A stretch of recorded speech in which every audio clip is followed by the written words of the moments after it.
How dare you call a book that talks about mentally ill characters the flawed ones? In my opinion, that is almost as bad as calling them the R word. So, as promised, here's my response. First of all, I want to begin by saying that even though a novel, the book is based on true story, sometimes some of the characters are several people kind of mixed into one, depending on my experience. And the main character of the book is based on my personal experience. I am a recovering addict. I did spend a week and a couple of days in a psychiatric hospital. The inspiration for this book did come from a real place. Yes, when I first walked in through the doors of the psychiatric hospital at Memorial, I was a little apprehensive. I was a little scared. I was looking at the environment as though I did not belong in it. And these people were severely broken and I could not at all relate to them. And I think that's how a lot of the world feels when it comes to addicts and homeless and people with mental health problems. When we don't understand something, we tend to fear it or to judge it. And that's exactly what I was doing. But as I spent more time in the psychiatric hospital and I got to meet some of the people there and some of the characters that you'll read in the book, I realized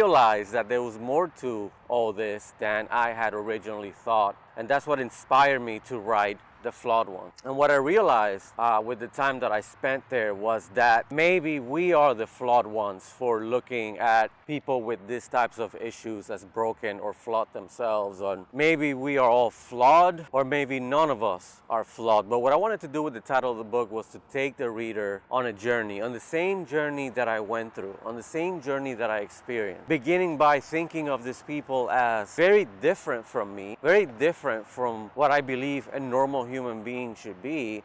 And then as you continue to go through the experience, as you continue to read the book, you start kind of questioning that belief. And the book almost like puts a mirror in front of you and makes you begin to question yourself. And at the end, when you read the last sentence, my hope is that you will take that mirror and you will start asking the question, am I really flawed? Are they really flawed? What makes me different from them? Either the world in its entirety is completely flawed, or in its entirety it isn't. But it is not my position to judge. There's a scene in the book when another character tells the main character to close his eyes for a couple of minutes and then to open them and look around him, look at the environment. The main character starts crying because he realizes that he's not looking out at the environment and at these people. He is in fact part of it. He is a part of them. He is with them. He is them. And that's when he realizes that his initial misconception is in fact a misconception. So yes, the book is called The Flawed Ones to send a message, to make you question. So perhaps the flawed ones not referring to the mentally ill or the addicts or the homeless or the ones with PTSD. The flawed ones is referring perhaps to the ones that see them as such.